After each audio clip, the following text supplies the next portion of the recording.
Je suis actuellement à la paroisse de Musillac, dans laquelle je suis depuis 2 ans, parce que j'ai fait ma 5e année de séminaire en paroisse. J'ai été ordonné diacre à Sainte-Anne-d'Auray le 5 septembre dernier, et je serai donc ordonné prêtre le 19 juin au même endroit, à la basilique de Sainte-Anne-d'Auray. C'est vrai que depuis le 5 septembre, je suis diacre, donc du coup il y a quelques petites choses qui ont changé dans ma vie. D'abord, les choses qui sautent aux yeux, ça a été évidemment la prédication. Il a fallu se mettre à prêcher et à parler des textes à la messe, les textes du jour. Et en fait, ça c'est un exercice qui m'a vraiment plu, parce que tout simplement, si je donne ma vie au Christ, c'est avant tout pour proclamer la parole de Dieu et pour la propager avec mes mots, pour essayer de transmettre tout l'amour de Dieu. Donc ça c'est un grand bonheur de pouvoir commencer à prêcher maintenant. Deuxième chose, après, il y a les baptêmes. Quand on est diacre, on peut baptiser, et du coup j'ai pu expérimenter ça plusieurs fois cette année, et ça a été à chaque fois des moments vraiment heureux, joyeux, de me dire que je suis moi, le pauvre instrument de Dieu, et un simple notaire qui vient ratifier l'adoption de l'enfant qui se fait baptiser et qui reçoit les eaux baptismales. C'est très beau de se dire que moi je ne fais rien du tout, je verse un petit peu d'eau sur le crâne de cet enfant, et une transformation s'opère en lui de manière complètement imperceptible mais bien réelle.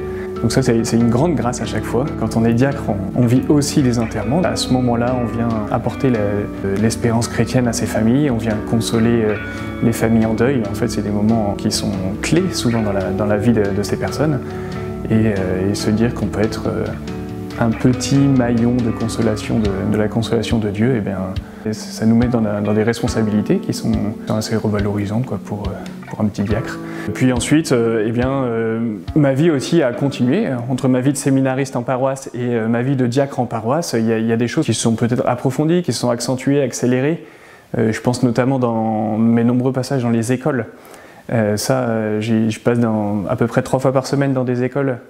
C'est un vrai bonheur de pouvoir transmettre Jésus à ses enfants, alors soit tout simplement en jouant, et en fait c'est juste ma présence qui annonce Jésus, soit en leur donnant un cours de catéchisme, ou alors maintenant que je suis diacre, je peux venir les bénir, ou bénir des croix qu'on a construites ensemble, par exemple, on l'a fait la semaine dernière. En fait, il faut juste être avec eux au quotidien et leur montrer que la vie chrétienne, c'est une vie qui est joyeuse, une vie où on est fier d'être chrétien, et c'est une vie qui peut être totalement assumée de manière très naturelle. Ma dévotion quotidienne, qui est entre guillemets pas obligatoire dans le monde du clergé, ça serait le chapelet. J'ai le chapelet tous les jours. Et la Vierge Marie est à mes côtés, elle me guide dans la prière, et tous les jours je me suis fixé d'être avec elle pendant un quart d'heure. Et en général, c'est un moment où j'ai un trou dans la journée. J'ai pas une heure fixe, mais si j'ai un trou dans la journée, je prends mon chapelet et je file dans les rues de Musillac, et j'égrène mon chapelet au fil des rues. Et puis j'espère que comme ça, la Vierge Marie, marchant à mes côtés, elle sème des grâces là aussi où je suis. Moi, je me dis toujours à fond dans ma tête, et du coup cette petite phrase là me donne souvent du courage, mais je pense qu'elle est un peu excessive, et elle vient plutôt du fait que tous les matins lorsque je me lève, je demande à Dieu le zèle apostolique ou le zèle évangélique, et du coup cette courte prière, qui est une prière jaculatoire, je la dis de manière très courte, mais je la dis tous les jours, me donne beaucoup de force, et du coup l'Esprit Saint vient me mène là où je vais dans la journée. Pour me motiver dans la vie spirituelle, à la fin d'une journée, vous êtes fatigué, vous n'avez pas envie de lire un livre de théologie. Donc, soit vous regardez la télé, soit vous jouez à l'ordinateur, soit vous vous dites j'essaye de faire un truc un peu plus sérieux, mais qui soit aussi un peu détente parce que je suis fatigué de ma journée. Et dans ces cas-là, moi j'ai ma petite technique, c'est de prendre un livre de vie de saint. Et ça m'aide beaucoup. Alors en général, quand je lis une vie de saint, je suis à fond sur ce saint, donc je prie beaucoup ce saint. Donc en ce moment, je suis par exemple en train de lire un livre sur Saint Jean-Baptiste de La Salle. Mais voilà, en ce moment je suis à fond sur Saint Jean-Baptiste de La Salle, mais je sais qu'en propédeutique, je me rappelle quand même, et ça a duré assez longtemps cette dévotion, c'était une dévotion à Saint Maximilien Kolbe. Je me suis rendu compte aussi que c'était un saint qui avait un zèle apostolique vraiment éblouissant, et je pense que justement c'est peut-être issu de lui ma volonté de garder ce zèle, quoi. Après c'est par période, quoi. Il y a aussi des moments de combat, quoi, dans le séminaire, donc il y a des saints qui vont vous toucher justement par leur vie spirituelle et leur vie de combat. Mère Yvonne Aimée m'a beaucoup apporté en première année de séminaire sur sa vision de la souffrance et sur la façon dont elle vivait la souffrance. Et comme moi au séminaire, j'étais au début assez mal à l'aise de rentrer au séminaire, j'avoue. Je ne suis pas rentré la fleur au fusil, j'avais beaucoup de mal à me dire que j'étais séminariste et qu'un jour j'allais devenir prêtre. Je suis rentré au séminaire en me disant « j'espère qu'il ne m'appelle pas ».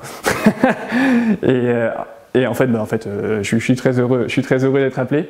Mais c'est vrai qu'au début, la mission est tellement grande et ça paraît tellement désespéré que ça fait peur d'être appelé à ça, quoi. Mais en fait, elle est trop belle. Au moment où elle souffrait, Jésus lui aurait dit « c'est moi qui souffre à travers toi, lorsque tu m'offres tes souffrances ». Et alors, c'est un petit truc, hein, mais moi, ça m'a complètement changé ma vision de la souffrance, et notamment du discernement. Donc, il me posait des questions sans cesse, me dire est-ce que je deviens prêtre ou est-ce que je deviens pas prêtre. Ça me faisait quand même, ça me travaillait tellement que quelquefois c'était quasiment angoissant. Et en fait, voir qu'en fait, à travers les souffrances ou les angoisses qu'on peut vivre, le Christ vient aussi souffrir avec. Et bien ça m'aidait parce que évidemment la souffrance du Christ a participé à la rédemption du monde, et du coup notre souffrance devenant la souffrance du Christ, et bien notre souffrance peut devenir aussi outil pour le salut du monde. Maintenant je suis très serein, je pense que les combats liés à la vocation ont eu lieu et ils étaient nécessaires, mais maintenant voilà, je crois que la victoire a eu lieu, quoi.